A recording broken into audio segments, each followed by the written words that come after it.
플라코라는 이름의 수리부엉이 이야기를 아시나요? 뉴욕의 센트럴파크에서 명물이 된 부엉이인데요. 구멍난 동물원 울타리에서 탈출한 뒤 뉴욕의 센트럴파크에서 살게 된 영화 같은 이야기의 주인공이기도 합니다. 플라코는 평생 동물원에서 살았기 때문에 도심, 특히나 뉴욕 한복판에서 살아남기 어려울 거라는 걱정이 많았다는데 그런 걱정을 보란듯이 이겨내고 자유롭게 도심을 누비며 살고 있다고 해요. 평생을 우리에서 갇혀 지낸 플라코는 자유의 몸이 되어 곳곳을 날아오르며 여유로운 삶을 즐기고 있다고 합니다. 저는 이 플라코의 이야기를 처음 들었을 때 저도 모르게 눈물이 좀 나더라고요. 왜냐면 저도 창살 없는 감옥과도 같았던 6년간의 결혼 생활을 끝내고 자유롭게 저만을 위한 삶을 살아가고 있거든요. 금전적으로는 풍족했던 지난 결혼 생활보다 여유는 다소 없을지언정 자유롭고 불안함이 없는 지금이 더욱 행복한 것 같습니다. 제가 왜 창살 없는 감옥과도 같은 결혼 생활을 했었는지, 그 결혼 생활의 끝은 어떻게 되었는지 그 이야기를 해보려고 합니다. 저는 연기자가 꿈이었어요. 연극 영화과를 졸업했고 멋진 배우가 되고 싶었습니다. 나름 제 스스로도 외모가 괜찮다고 생각했고 어떤 역할이든 열심히 할 의지도 컸었죠. 하지만 잘 되지는 않았습니다. 오디션도 수도 없이 보러 다니고 엑스트라나 스쳐가는 단역 정도로는 몇 번 방송 출연도 한 적이 있지만 이렇다 할 기회는 잡지 못했어요. 언젠가는 내 길이 오겠지. 언젠가는 나한테도 좋은 기회가 오겠지. 그렇게 생각하며 살아왔습니다. 하지만 시간이 흘러도 딱히 이렇다 할 기회나 자리는 없었고 20대 후반이 다가오면서 저에 대한 확신은 사라지고 불안함만 남더군요. 20대 후반이면 분명 젊은 나이지만 연기를 하고 싶은 저에게는 기약 없는 한 해 한 해가 초조하고 힘들었습니다. 또 이렇게 나이가 자꾸 들어가면 나중엔 더욱 할 수 있는 역할이 없을 것 같다. 더욱 기회가 없어질 것 같다는 불안감에 늘 사로잡혀 있었어요. 하지만 그렇다고 연기나 오디션에만 집중하고 올인할 수 있는 여건도 안 됐습니다. 집안 형편이 별로 좋지 않았거든요. 아버지는 과거에 일을 하시다가 다친 후로 일을 하지 않고 집에만 계셨어요. 그 후로 술을 자주 드셨고 성격도 많이 변하셨죠. 식당에서 일을 하는 엄마가 실질적인 가장이셨습니다. 그래서 저도 20살이 되고부터는 늘 아르바이트를 했어요. 아르바이트를 하지 않은 적은 한 번도 없는 것 같습니다. 아르바이트로 제 생활비와 학비를 벌었고 돈을 모아 엄마에게 드리기도 했습니다. 어쩔 때는 아르바이트 때문에 오디션 기회를 놓칠 때도 있었죠. 저에게는 꿈만큼 생계도 중요했고 혼자 고생하시는 엄마를 모른 채 할 수가 없었으니까요. 엄마는 처음엔 제 꿈을 응원해 주셨지만 나중에는 그만하고 직장을 잡아 취업을 했으면 하고 바라셨습니다. 저도 안 되는 꿈을 계속 잡고 있을 수만은 없었어요. 그렇게 어쩔 수 없이 생계를 위한 취업 준비를 시작했는데요. 전공도 그렇고 그동안 취업 준비를 따로 한 적이 없다 보니 내세울 이력이 없더군요. 연기 공부하고 연극하고 아르바이트하고 오디션 보러 다닌 게 전부였으니까요. 내세울 이력이 너무 없다 보니 연락 오는 회사도 당연히 없었습니다. 그런데 그 와중에 한 회사에서 연락이 왔어요. 비서를 구하는 일이었는데 조건이 그렇게 까다롭지 않아서 저도 이력서를 넣었거든요. 면접을 보러 오라고 했죠. 그 회사는 사원수 100명 안팎의 회사였고 채용 업무는 대표와 이사의 비서 및 간단한 사무일이었습니다. 면접을 보러 갔는데 저 말고도 5명 정도가 더 와서 대기하고 있더라고요. 면접을 기다리면서 지원자들끼리 잠깐 이런저런 얘기도 나누었는데 다들 저보다 내세울 만한 이력이 많았기에 저는 좀 기가 죽었습니다. 어쨌든 제 차례가 되어 면접을 봤는데 회사의 대표님과 이사님이 직접 면접을 보셨어요. 나이 드신 남자분 1명과 제 또래로 보이는 남자 1명이 앉아 있었는데 딱 봐도 얼굴이 닮은 것이 부자 관계로 보이더라고요. 배우 준비를 했던 제 이력이 독특했는지 이사님은 저에게 이것저것 많이 물어봤습니다. 저는 열심히 대답했지만 대답하면서도 별 기대는 없었어요. 다른 지원자들이 경력도 있고 자격증도 많고 저보다 훨씬 나은 조건들이었기에 제가 될 가능성은 없다고 생각했죠. 그런데 웬걸 다음날 바로 연락이 왔습니다. 출근하라고요. 제가 최종 합격이 됐다면서요. 얼떨떨 하더라고요. 어쨌든 저는 그렇게 취업이 되었고 저희 가족들도 기뻐했습니다. 저한테는 5살 터울 남동생도 있었는데 남동생도 축하한다며 본인 알바비를 털어 제 구두도 한 켤레 사주더라고요. 그렇게 저는 그 회사에 출근을 했습니다. 연기를 하며 살고 싶다는 제 꿈은 잠시 접어두고 이왕 취업했으니 열심히 일하고 돈도 벌자 다짐했죠. 제가 일하는 사무실은 대표님과 이사님 두 분이 한 사무실을 쓰고 있었습니다. 문 옆에 제 책상이 있었고 대표님 업무와 이사님 업무 둘 다 제가 해야 했죠. 그리고 간혹 비서 업무 외의 간단한 사무 업무도 도와서 해야 했고요. 처음 해본 회사 생활이라 걱정도 많았지만 별로 힘들거나 어렵진 않았습니다. 다른 건 다 떠나서 이사님이 특히 저에게 잘해주고 신경을 많이 써주셨거든요. 같이 일하는 상사가 좋은 사람이다 보니 일하는 것이 별로 어려울 게 없었습니다. 이사님은 다정다감한 성격이었고 늘 저에게 다정하게 말을 거셨어요. 식사했냐, 많이 피곤하냐, 잠깐 여직원들하고 좀 쉬다 와라, 일 천천히 해라, 모르는 거 있음 물어봐라 등등. 제가 이 얘기를 친구들에게 했더니 다들 놀라더라고요. 그런 회사도 다 있냐고요. 그러면서 한 친구가 민영이 네가 예뻐서 그런 거 아니야? 혹시 너네 이사가 너한테 흑심이라도 있는 거 아니냐고. 아니야 그런 거. 우리 이사님이 나한테 무슨. 너네 이사 몇 살이야? 나보다 6살 많아. 결혼 안 했지? 응. 어머 잘됐다. 잘해봐 야. 뭘 잘해봐. 됐어. 저는 친구의 장난에 손사래를 쳤죠. 이사님이 다정다감하고 잘해주시긴 하지만 어디까지나 회사 상사로서 감사한 거지 이성적인 감정은 생각해 본 적도 없거든요. 그건 이사님도 마찬가지일 거라고 생각했습니다. 그런데 이사님은 아니더라고요. 제가 입사를 하고 3개월 정도 지났을 무렵 이사님이 저에게 고백을 했거든요. 그날은 회사 야유회가 있던 날이었어요. 하루 종일 바빴고 많이 지쳤는데 집에 갈 때 이사님이 태워다 준다고 하더라고요. 처음엔 거절했는데 계속 권하길래 결국 타고 갔습니다. 그런데 가는 길에 배고픈데 밥이나 먹고 가자고 하는 겁니다. 저도 알겠다고 했죠. 그저 적당히 식사만 하고 가면 될 텐데 굳이 저를 데리고 비싼 레스토랑에 가더군요. 저는 좀 얼떨떨했는데 그런 저에게 목걸이를 선물하며 사실은 처음 봤을 때부터 저를 좋아했다고 고백을 했습니다. 그 고백을 받은 저는 당혹스럽고 난감하기도 했어요. 계속 회사를 다녀야 하는데 회사 상사가 고백이라니요. 게다가 저는 이사님에 대한 별다른 마음이 없는 상태였거든요. 우물쭈물 대답을 잘 못하다가 죄송하다고 거절을 했습니다. 너무 생각지도 못했다고요. 이사님은 매너 있게 자기가 너무 섣불렀다며 그래도 이 목걸이는 일 잘하는 직원에게 주는 선물이니 받아달라고 했습니다. 그 뒤로 좀 어색해질 뻔도 했는데 이사님은 아무렇지 않게 대했죠. 그 후로도 이사님은 저에게 여전히 잘해주었습니다. 한결같이 저에게 잘해주는 그 모습에 저도 시간이 흐르면서 이사님에 대한 마음이 조금씩 달라지기 시작했죠. 그러다가 결국 사귀게 되었습니다. 사귀는 동안 이사님, 아니 남친은 저에게 참 잘했어요.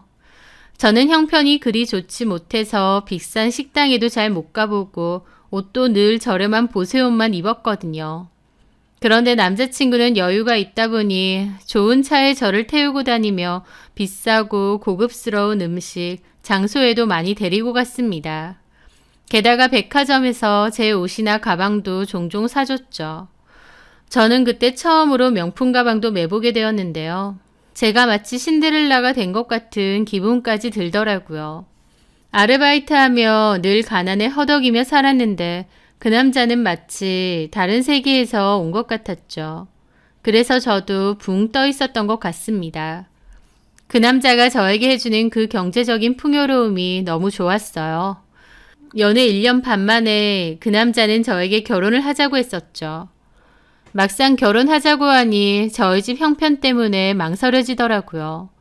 저희 집 형편이 어려운 데다 또 아버지가 일도 안 하시고 알코올 중독자기도 하니 어느 부모님이 그런 며느리를 반기시겠나요? 그런데 남친 어머님 아버님은 저를 흔쾌히 받아들여 주셨어요. 형편 차이가 꽤 났음에도 별다른 반대도 없이 저를 받아들여 주신 거죠. 그맘때 저는 너무 행복하다는 기분에 취해 있었습니다. 저에게 홀딱 빠진 저밖에 모르는 사랑꾼 남편, 무던하고 너그러운 시부모님과 풍요로운 환경 속에서 준비하는 결혼까지 이보다 더 행복할 수 있을까 싶을 정도였죠. 제 주변 친구들도 저한테 시집 잘 간다, 부럽다 소리를 많이 했습니다. 남친이 혼자 사는 아파트가 있었는데 거기서 신혼살림을 시작하기로 했어요. 고급 브랜드 아파트, 값비싼 가전 가구들, 디자이너 브랜드의 웨딩드레스와 화려한 호텔 결혼식. 그렇게 모두의 축복 속에서 결혼식을 올렸습니다. 비록 그토록 원하던 연기자로서의 꿈은 못 이뤘지만 그래도 좋은 남자 만나서 행복한 결혼을 하는구나 그렇게 생각했었습니다. 그런데 그런 제 생각은 바로 그 신혼여행 때부터 조금씩 어그러지기 시작했어요. 저는 남편과 사귀는 동안에도 술을 마신 적이 없습니다. 밥 먹고 카페는 갈지언정 술은 따로 마신 적이 없었죠. 회식 자리에서조차 남편은 술을 잘 안 마셨어요. 술을 못 마시나 보다 했는데 그건 아니고 그냥 자제를 한다고만 했었죠. 그때는 그게 좋아 보였습니다. 저희 아버지가 알코올 중독이 있으셨기 때문에 술을 자제하지 못하는 남자는 최악이라고 생각했거든요. 그런데 왜 남편이 그토록 술 마시는 걸 조심했는지 신혼여행에서 그 이유를 알게 되었습니다. 신혼여행 첫날 분위기 좋은 레스토랑에서 저녁 식사를 하게 되었어요. 해변이 보이는 운치 있는 곳이었죠.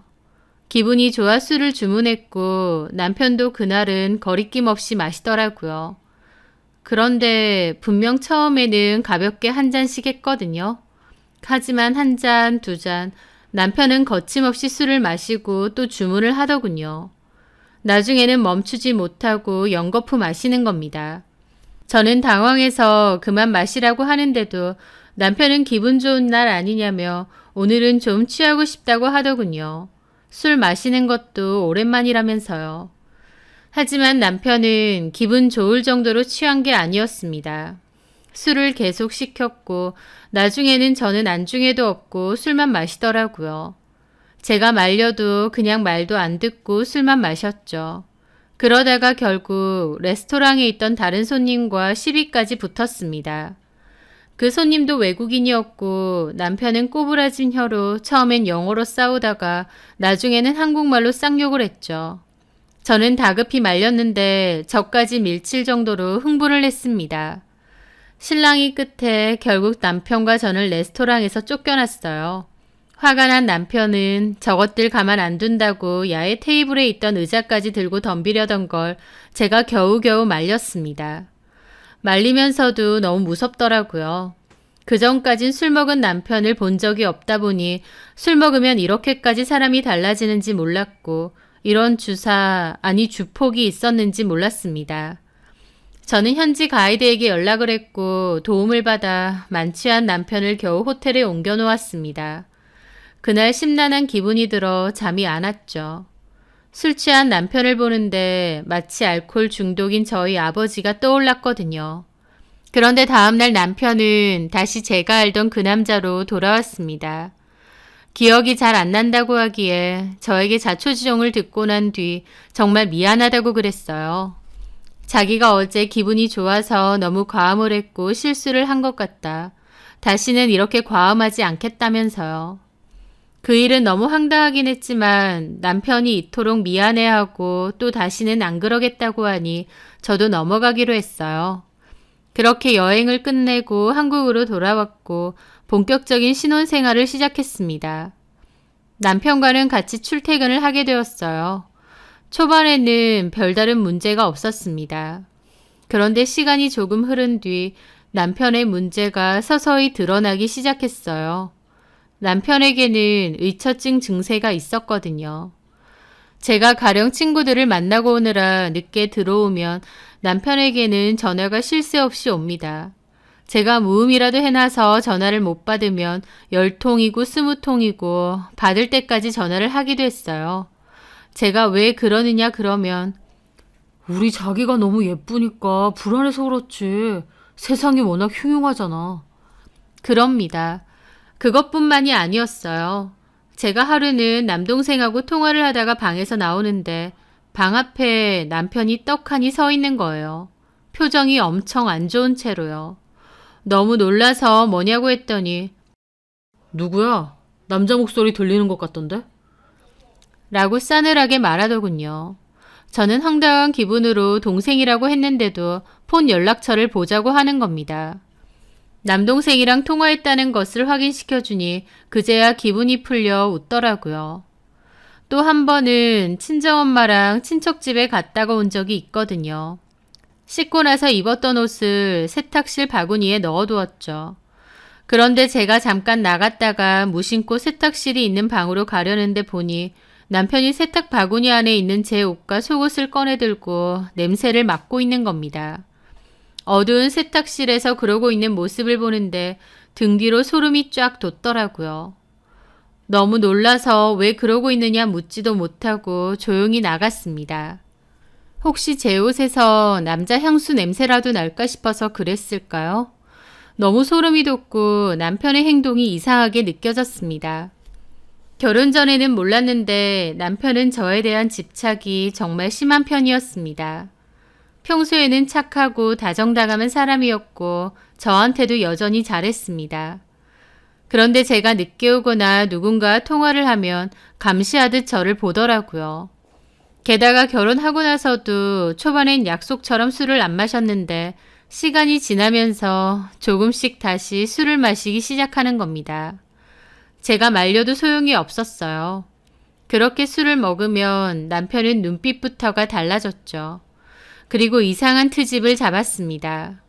다음날 제가 따지면 남편은 미안하다, 자기가 왜 그러는지 모르겠다, 술 안 먹겠다 그러고 값비싼 선물이나 꽃다발을 줍니다.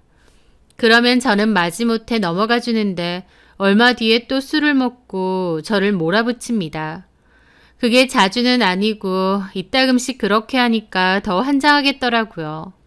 매일 술을 먹지는 않으니 알코올 중독 같지는 않은데 술만 먹으면 사람이 달라지고 남편이 너무 낯설기도 하고 그런 모습에 불안도 점차 느껴졌습니다. 그러다가 결정적인 일이 있었어요. 결혼한 지 2년 정도 됐을 때인데요. 그맘때 새로 바꾼 제 폰이 자꾸 업데이트가 안 되고 자꾸 오류 메시지가 뜨는 거예요. 저는 폰이 이상하다고 동생에게 물어봤습니다. 동생은 공대를 졸업하고 관련 직장을 다녔는데요. 기계도 잘 다루고 컴퓨터나 스마트폰도 잘 다룹니다. 동생은 업데이트 문제를 해결하기 위해 제 폰을 이것저것 뒤져보더라고요. 그러다가 엄청 벙찐 얼굴로 저를 보는 겁니다. 누나, 왜? 누나 폰에 이런 게 깔려 있어. 뭐가 깔려 있는데? 동생이 뭔가를 가리키는데 처음 보는 어플이었습니다. 이게 뭐야? 이거 내가 지금 살펴보니까 스파이 어플 같은데? 스파이 어플이 뭐야? 이게 깔려 있으면 누나가 폰을 쓰는 모든 이력과 행동이 여기 지정되어 있는 메일로 가게 돼 있어. 너무 황당하더라고요. 제 폰에 그런 게 몰래 깔려져 있었던 겁니다. 그런 스파이 어플은 어플이 밖으로 보이지 않고 감추어져 있기 때문에 동생처럼 스마트폰을 여간 잘 다루지 않는 이상은 발견하기 쉽지 않았던 겁니다. 동생이 보여주는 어플을 보니 남편 개인 메일로 설정이 되어 있었어요. 남편이 저 몰래 이런 걸 깔아둔 겁니다. 저는 기함했죠. 그 길로 남편에게 따졌습니다. 내 폰에 이런 걸 깔아두었냐, 미쳤느냐고요. 결혼 생활 내내 남편의 이해되지 않는 행동이 많았어도 좋게 좋게 큰 소리 내지 않고 해결했는데 그때는 도저히 참을 수가 없겠더라고요. 남편은 처음엔 자기가 아니라고 우기다가 나중에는 미안하다고 했습니다. 제가 너무 예쁘고 다른 사람에게도 친절하니 늘 불안했다며 그래서 그런 거라면서요. 저는 너무 소름이 돋아 이혼하자고 했습니다. 결혼 생활 동안 나는 당신이 의심할 만한 행동 같은 거 한 번도 한 적이 없는데 그럼에도 나를 믿지도 못하고 뒤에서 이런 것까지 깔았느냐. 그동안 내가 폰으로 다른 사람과 대화 나누고 통화하고 사진 찍고 이런 거 다 뒤에서 훔쳐보고 있었던 거냐고요. 남편은 잘못했다고 했지만 남편의 행동을 도무지 이해할 수 없었습니다. 그런데 그날 밖에 나갔다 온 남편은 술에 거나하게 취했어요. 그러더니 도리어 저에게 따지더군요. 돈도 없이 빌빌거리는 거 이만큼 떵떵거리고 살게 해줬으면 됐지 뭐가 불만이냐며 제가 호강에 겨운 거래요. 저는 그깟 호강 필요 없다고 했더니 눈이 확 돌아서는 갑자기 골프채를 들어 TV를 박살냈습니다. 너무 충격을 받았는데 남편은 괴성을 지르며 온 집안의 가정가구를 다 부셨죠. 너무 무서웠어요. 남편은 부서진 TV를 가리키며 저한테 그러는 겁니다. 이혼하면 너도 이렇게 만들어주겠다고. 그 말을 듣는데 너무 무서워서 온몸이 떨렸죠. 그런 일을 겪은 저는 더더욱 이혼하겠다, 뒤도 보지 않고 이혼할 거라고 마음을 먹었습니다. 남편이 잘못했다고 싹싹 빌어도 차를 사주겠다, 다이아 목걸이를 사주겠다 해도 저는 싫다고 했습니다. 그런 폭력적인 모습을 봤는데 어떻게 더 사나요? 그래서 제가 이혼했냐고요? 아니요. 저는 이혼하지 못했습니다. 이혼하기가 힘든 상황이 생겼거든요. 그때 마침 저희 아버지가 같이 술을 먹던 지인을 일방적으로 폭행하는 일이 있었습니다. 그 지인은 많이 다쳤고 저희 아버지를 고소했죠. 절대 선처는 없다고 했습니다. 아버지는 바로 저희 남편에게도 연락해서 도와달라고 했습니다. 자식인 제가 아니라 사위인 남편에게 바로 전화를 했어요. 남편도 저에게 말을 안 해서 그때까지도 자세한 사항을 몰랐습니다. 나중에 동생에게 듣고 나서 다 알게 되었죠. 저희 남편이 아버지 합의금도 내주고 나서서 그 일을 해결했다고요. 이혼하려고 했는데 본의 아니게 남편에게 큰 도움을 받아버린 거였죠. 저는 울며 겨자 먹기로 이혼을 보류하게 되었습니다. 아버지가 구치소 갈 뻔한 걸 도와줬는데 그럼에도 이혼을 강행할 순 없었거든요. 그렇게 저는 결국 이혼을 안 하게 되었고 남편은 자기가 앞으로 잘하겠다고 다시는 실수하지 않겠다고 했습니다. 그런데 그 말은 새빨간 거짓말이었어요.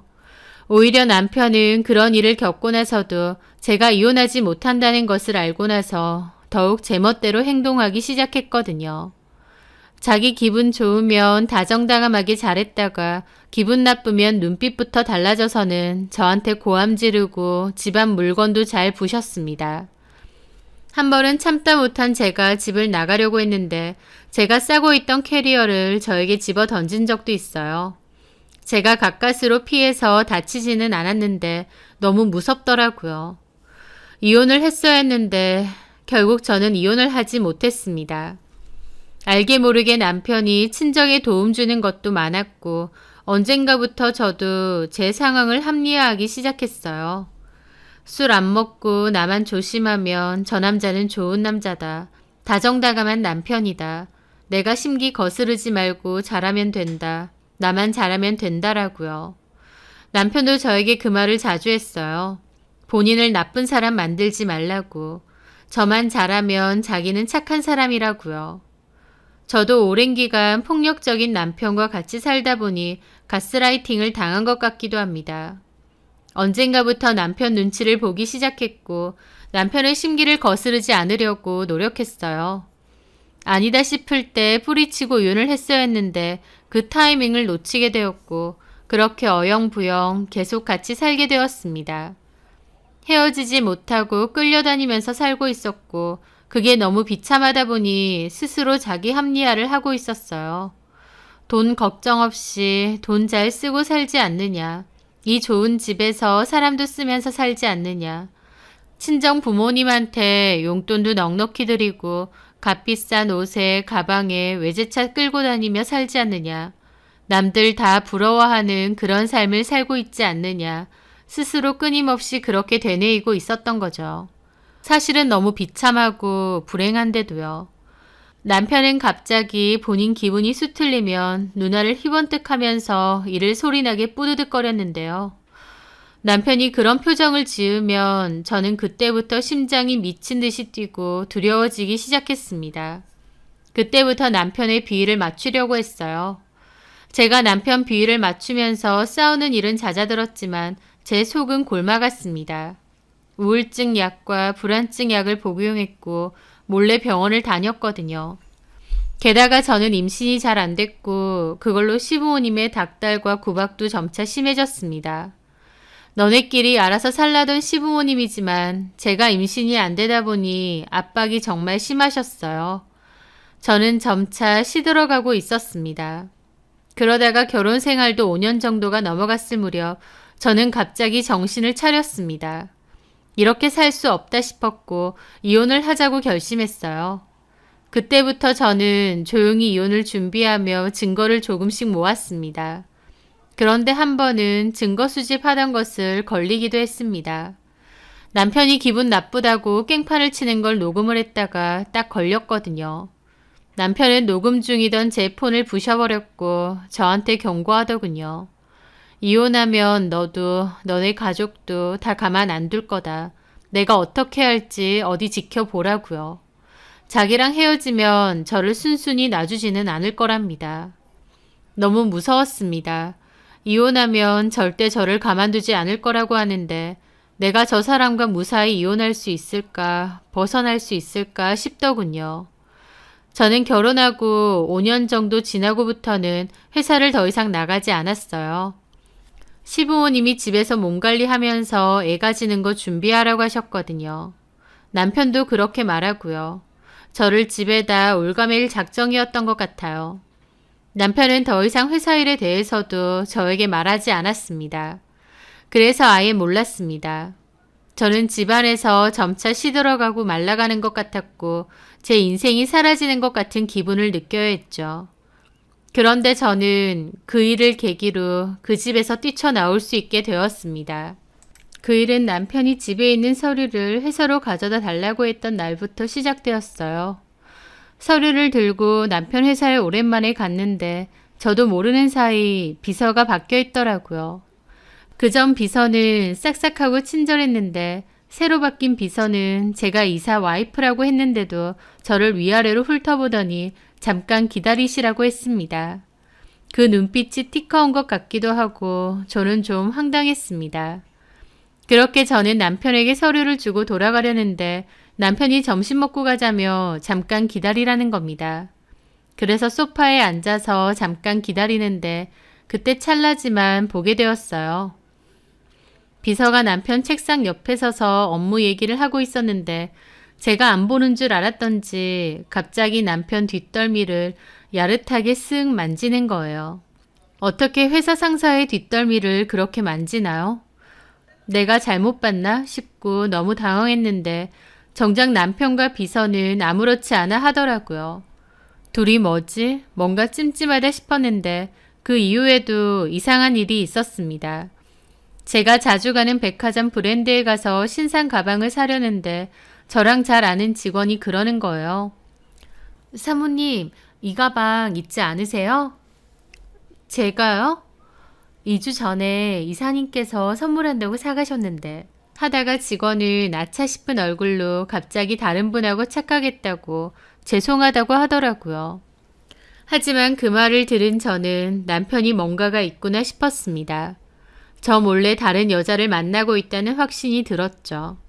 그리고 그 여자가 왠지 그 비서일지도 모르겠다는 예감도 들었습니다. 아니나 다를까 얼마 뒤 저는 직접 뭔가를 알아보고 캐낼 필요도 없이 그 모든 걸 알게 되었습니다. 왜냐면 그 상간녀가 제발 알아달라는 듯 티를 다 냈거든요. 얼마 뒤 남편이 회식 갔다가 돌아와서 일찍 골아 떨어졌는데 새벽에 남편 폰으로 문자가 여러 통 오더군요. 저는 잠결에 일어나서 보니까 그 비서였습니다. 이사님, 잘 들어가셨죠? 저희 집에 이사님 그립톡 놓고 가셨어요. 몰랐죠? 제가 챙겨놨다가 내일 드릴게요. 그리고 선물 주신 거 고마워요. 매번 이렇게 안 주셔도 되는데. 제가 선물 인증샷 보낼게요. 하면서 남편이 선물했는지 목걸이를 착용하고 찍은 사진을 보냈더라고요. 옷은 가슴이 다 파진 슬립 차림을 하고요. 그걸 보는 순간 혹시나 싶던 생각이 확신으로 바뀌었습니다. 아, 역시나 비서랑 바람이 났구나. 어쩐지 그 비서가 나를 그렇게 경계하더라니 싶었습니다. 그런데 참 이상하죠? 보통은 남편이 바람이 났다고 하면 분노를 해야 하잖아요. 하지만 저는 이상하게도 마음이 편안해졌습니다. 어쩌면 남편과 안전하게 이혼하고 끝낼 수 있겠구나 라는 생각이 들었거든요. 가만 생각해보니 남편은 저에 대한 집착과 의심이 심한 편이었는데 언젠가부터 그 관심이 떨어지기 시작했습니다. 아마 비서와 바람이 나면서 그랬던 것 같아요. 이미 남편에게 질릴 대로 질렸고 그저 무사히 안전이혼만 했으면 좋겠다 생각했던 저에게는 오히려 남편의 바람이 기회처럼 느껴졌습니다. 남들이 들으면 말도 안 되는 소리라고 하겠지만 그때 저는 그런 생각까지 들 정도로 결혼 생활과 남편에게 지쳐 있었거든요. 저는 다음날 바로 남편에게 비서와 바람이 난 것을 안다고 했습니다. 비서가 이런 문자를 보냈다는 것도요. 저는 그것을 구실로 이혼을 요구할 생각도 있었죠. 그런데 남편은 제가 이혼 얘기를 꺼내기도 전에 바로 비는 겁니다. 자기가 정말 잘못했고 이 여자랑은 바로 끝내겠다면서요. 회사에서도 내보낸다고 한 번만 넘어가 달라고 하더라고요. 그때 저는 속으로 아차 싶은 기분도 들었습니다. 남편이 저한테 이혼을 요구할 정도로 그 비서를 좋아하는 건 아니구나 싶었거든요. 저한테 단박에 이혼해달라고 이 여자랑 스살림 차리겠다 할 줄 알았는데 오히려 이 여자랑 바로 끝내겠다고 했으니까요. 그래서 저는 고민 끝에 계획을 좀 바꿨습니다. 오히려 그것들을 좀 더 불타게 해야겠더라고요. 바람났으니 이혼하겠다고 하는 게 아니라 도리어 나는 이혼 못 해주겠다고 난리를 치면 제가 아는 남편 성격상 오히려 그 여자랑 더 불이 붙겠구나 판단이 들었죠. 그래서 저는 그때부터 남편에게 그랬어요. 그래, 그 여자랑 정리해. 나는 당신이랑 이혼해줄 생각 없으니까 빨리 정리해. 제 태도에 남편도 좀 놀란 것 같았습니다. 일반적인 아내라면 남편이 바람을 피는 것에 대해 배신감을 느끼고 화를 내겠지만 저는 시큰둥해 했으니까요. 그리고 바람핀 거 걸렸으니 화가 나서 그 김에 네 카드로 좀 질러야겠다고 했습니다. 저는 평소에는 딱 필요한 생활비 정도밖에 안 쓰는데 그때는 일부러 좀 무리할 정도로 지르고 다녔어요. 그리고 남편에겐 네가 바람폈으니 내가 이러는 거라고 그랬죠. 남편 입장에선 제 태도에 생각이 많아진 것 같더군요.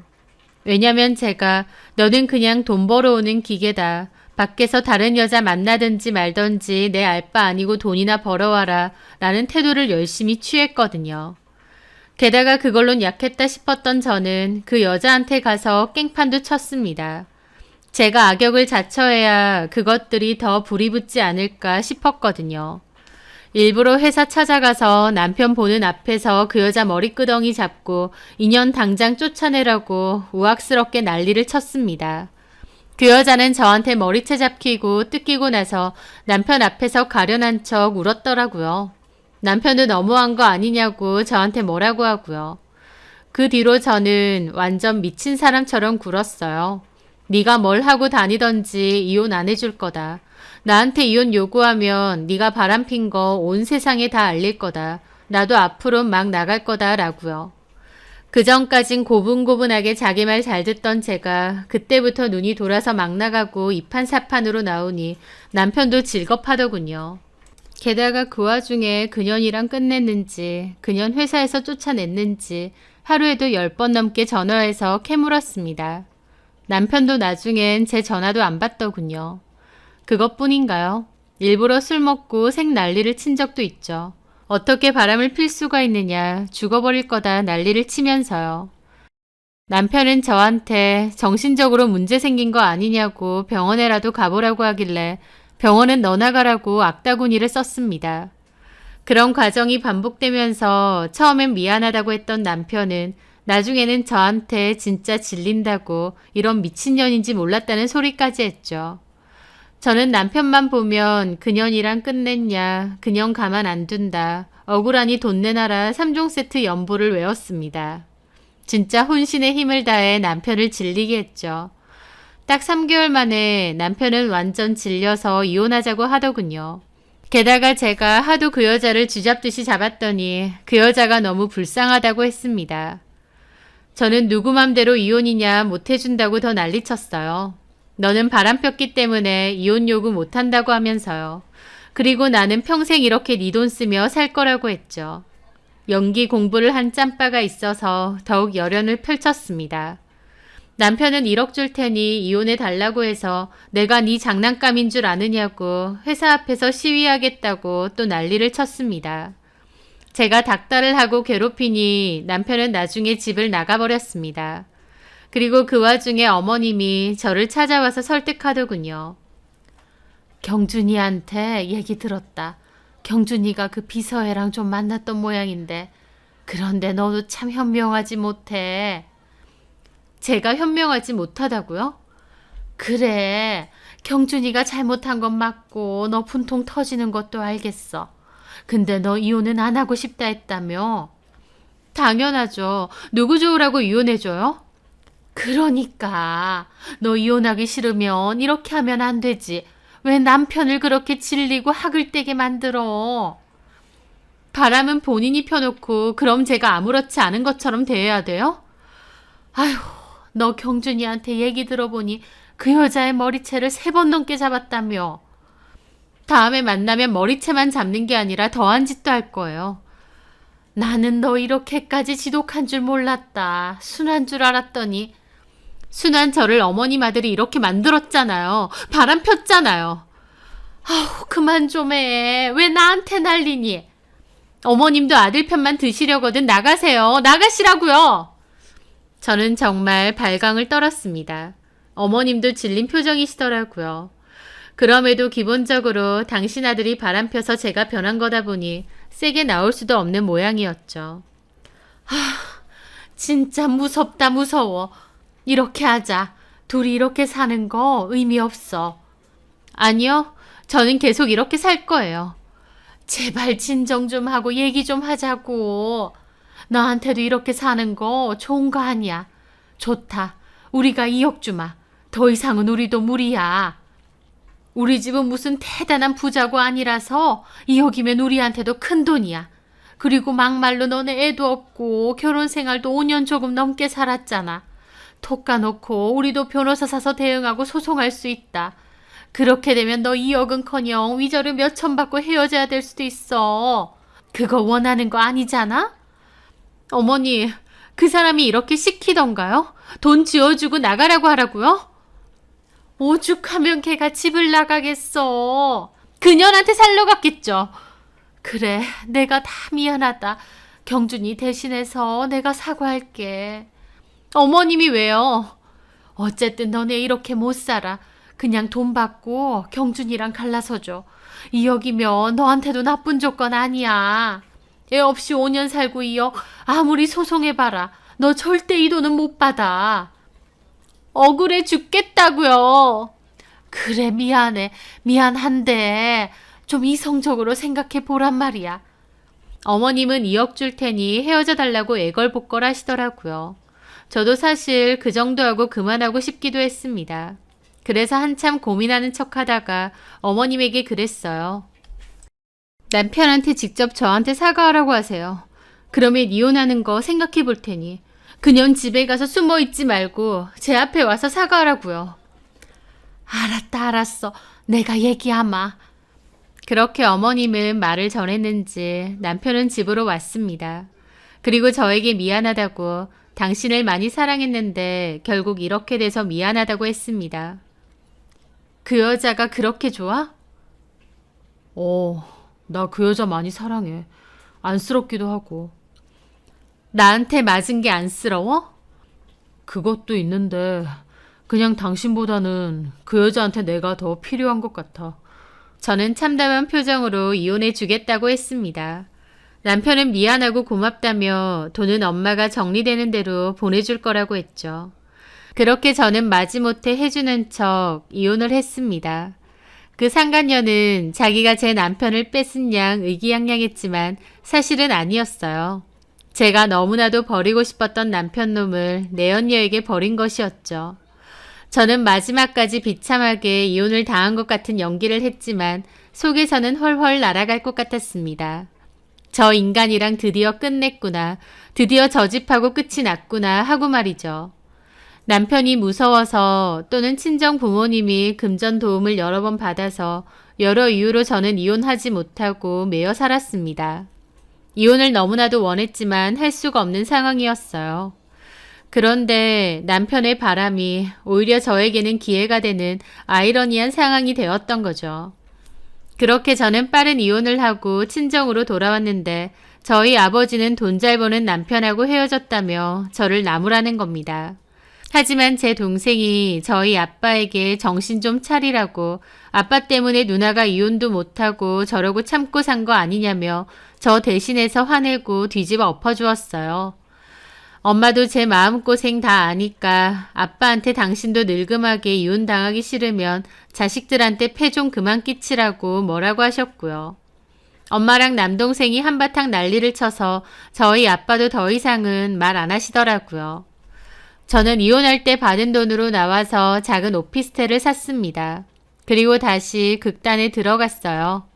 생활비를 위해 아르바이트를 하며 극단에서 연기를 하고 그렇게 지내고 있어요. 누군가는 저에게 부잣집에 시집갔다가 남편의 외도로 이혼당하고 비참하게 산다고 할지도 모르지만 저는 아니었습니다. 창살 없는 감옥에서 갇혀 지내다가 비로소 자유롭게 내가 하고 싶은 일 실컷 하고 사니까 너무 행복했거든요. 예전에는 연기자로 성공하지 못할 것 같아 막연히 불안했다면 이제는 좀 더 마음의 여유를 가지고 뭐든지 할 수 있을 것 같거든요.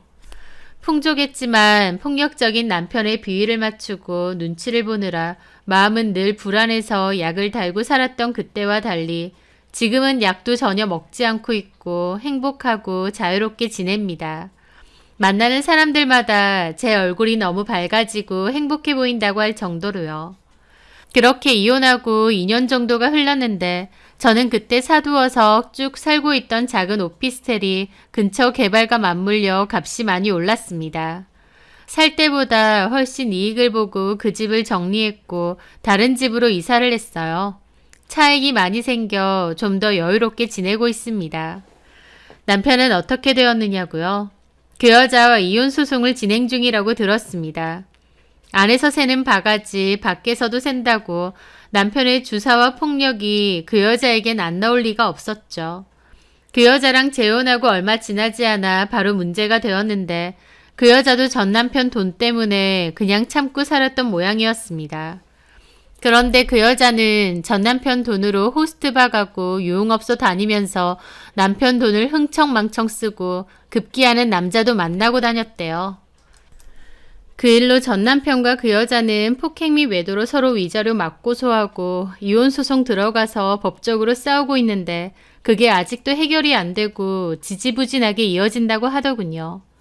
그걸 전해 들은 저는 똥과 설사의 만남이구나 싶었죠.